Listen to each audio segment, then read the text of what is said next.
Assalamualaikum warahmatullahi wabarakatuh. Selamat bertemu kembali. Semoga semuanya sehat. Kita akan kembali belajar tentang kurikulum merdeka.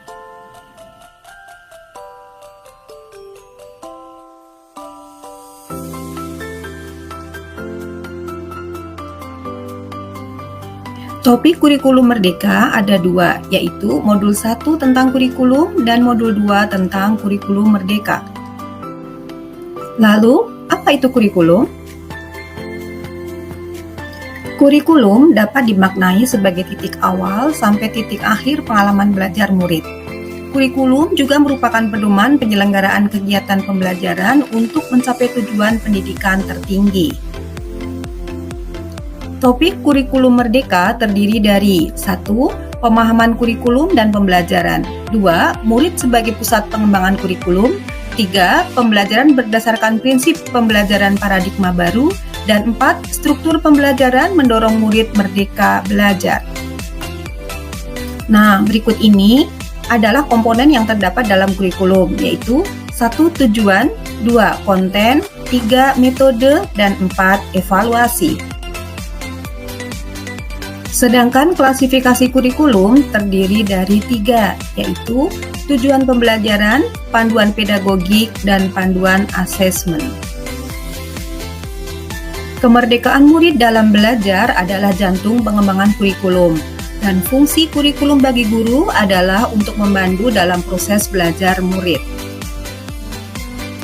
Berikut ini adalah optimalisasi peran dan fungsi kurikulum, yaitu mewariskan nilai dan budaya masyarakat yang relevan dengan masa kini, lalu mengembangkan sesuatu yang dibutuhkan saat ini dan masa depan, serta menilai dan memilih sesuatu yang relevan atau kontekstual sebagai kontrol sosial.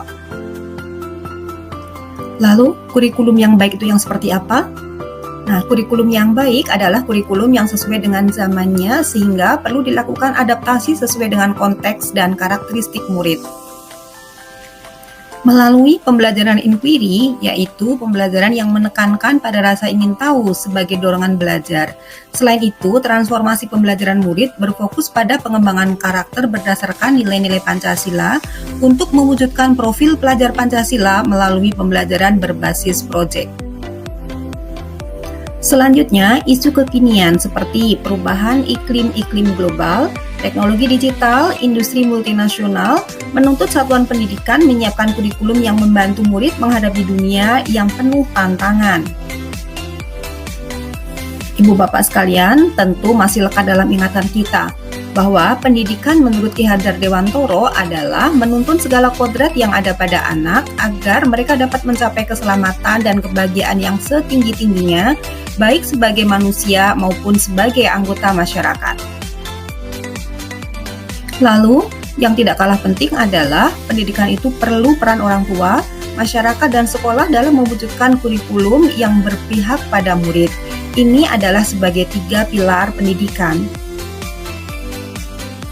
Letak geografis, perbedaan lingkungan, dan ekosistem sekolah, faktor budaya dan sosiologis, serta perbedaan murid menjadi alasan mengapa kurikulum pemerintah pusat harus melalui adaptasi terlebih dahulu dan disesuaikan dengan kebutuhan murid di sekolah. Hal inilah yang bisa kemudian diterjemahkan dengan kurikulum operasional satuan pendidikan atau disingkat dengan KOSP. Berikut ini adalah kerangka dasar kurikulum merdeka, yaitu tujuan pendidikan nasional, profil pelajar Pancasila, struktur kurikulum, prinsip pembelajaran dan asesmen, serta capaian pembelajaran. Ibu bapak sekalian, ternyata kurikulum itu sifatnya dinamis.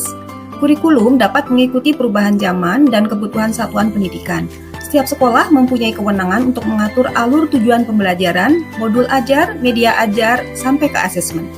Dalam KOSP, kita dapat menyesuaikan rencana dan pengorganisasian pembelajaran sesuai dengan keadaan kontekstual satuan pendidikan agar pembelajaran murid lebih bermakna.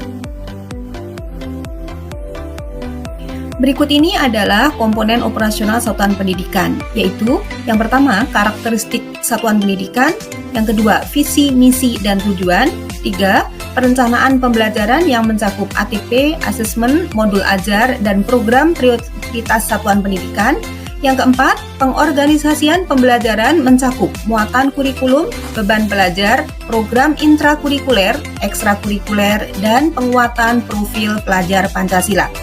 Serta yang kelima adalah sistem pendampingan, evaluasi, dan pengembangan profesional.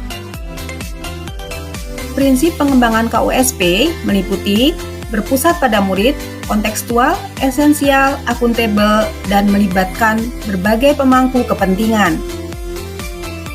Nah, saatnya kita sudah menjelang akhir materi.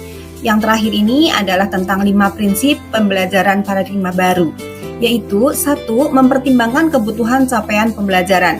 2. Membangun kapasitas belajar murid menjadi pembelajar sepanjang hayat.